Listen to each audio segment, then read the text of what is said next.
Hello दोस्तों, कैसे हैं आप सब। तो चलिए आज की कहानी स्टार्ट करते हैं। किचन में खाना बना रही सुमोना से देवरानी नित्या ने आकर कहा, भाभी मैं और श्रेया दीदी शॉपिंग जा रहे हैं, आप बच्चों को देख लेंगी। हाँ मैं देख लूँगी, तुम लोग जाओ, सुमोना ने बहुत ही प्यार से कहा। श्रेया दीदी शायद फ़ोन पर ही थी।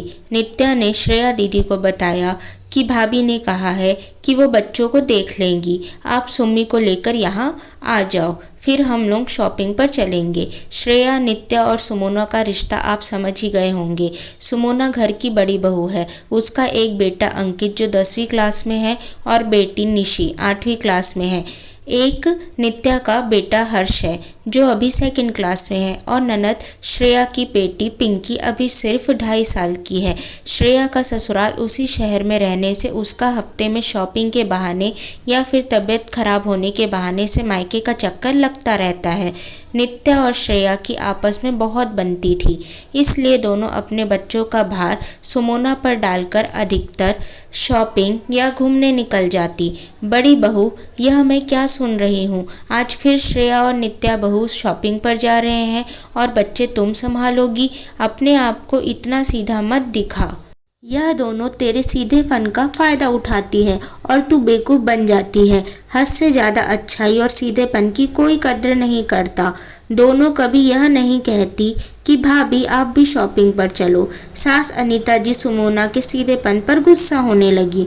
जाने दीजिए ना मम्मी जी, सभी को पता है कि मैं बच्चों की पढ़ाई के समय कहीं नहीं जाती और इस बार अंकित का 10वीं बोर्ड का एग्ज़ाम है। जहां अंकित और निशी की देखभाल करूंगी वहीं 2 बच्चे, और वैसे भी हर्ष और पिंकी ज़्यादा तंग नहीं करते, मेरी सारी बात भी मान लेते हैं।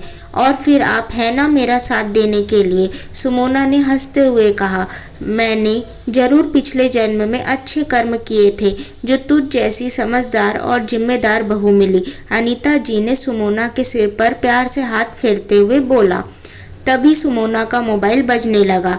उसने बात की और आकर अनीता जी से बोली, मम्मी जी, अंकित की क्लास टीचर का फ़ोन था, उसके बोर्ड एग्ज़ाम के डॉक्यूमेंट वेरीफाई करने हैं तो आधार कार्ड और बर्थ सर्टिफिकेट के साथ बुलाया है, तो मैं जल्दी से स्कूल जाती हूँ और नित्या से बोल देती हूँ कि वो थोड़ी देर बाद चली जाए। सुमोना नित्या के कमरे के बाहर ही ठिठक गई। नित्या फ़ोन पर किसी से बात कर रही थी और वो उसी के बारे में था। सच माँ, सुमोना भाभी बहुत ही बेवकूफ़ है। आपने सही कहा था कि ननद श्रेया को पटा कर रखो और खुद ऐश करो। श्रेया दीदी को अपनी किटी में जोड़ने से बहुत फ़ायदा हुआ।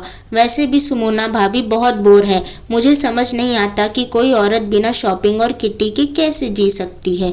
शॉपिंग तो बहाना है मम्मी, हम सब लेडीज़ पिक्चर जा रहे हैं और उसके बाद नया मॉल खुला है, वहाँ जाएंगे। बच्चों को भाभी संभालेगी और हम बिंदास मज़े करेंगे।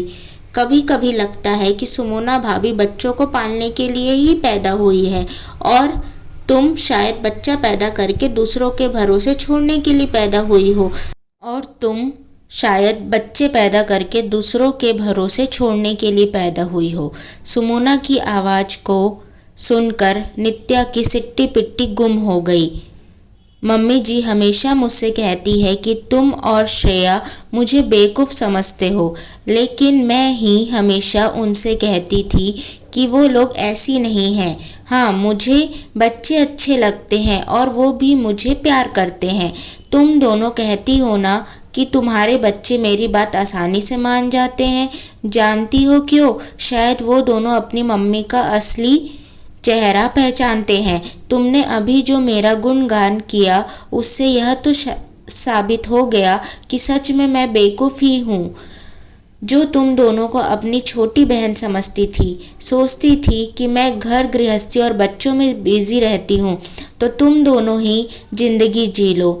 जब तुम दोनों आकर बताती हो कि तुमने कितना मज़ा किया तो मैं बेवकूफ़ तुम्हारी खुशी में जी लेती थी। घर परिवार तभी चलता है जब एक दूसरे की भावनाओं की कद्र की जाए, ना कि उसका मजाक बनाया जाए। जिंदगी हमें हमेशा नया पाठ पढ़ाती है जो हमारी सोच को भी बदल देती है। ज़रूरत से ज़्यादा सीधा होना खुद के लिए घातक होता है। यह बात आज तुमने मुझे सिखा दी। सुमोना कमरे से बाहर आती है तो अनीता जी खड़ी मिलती है। वो उनके गले लग जाती है। मम्मी जी, अभी मैं स्कूल जा रही हूँ। आप श्रेया और नित्या से कह दीजिएगा कि आज से मैं हर्ष की सिर्फ बड़ी मम्मी और पिंकी की बड़ी मामी हूँ। मैंने नैनी का काम करना बंद कर दिया है। नित्या के दरवाजे पर शर्मिंदा बड़ी सोच रही थी कि उसने आज क्या खो दिया। सो दोस्तों, अगर आपको यह कहानी पसंद आए तो प्लीज़ इस कहानी को लाइक करें, शेयर करें एंड चैनल को सब्सक्राइब करें। Thank you.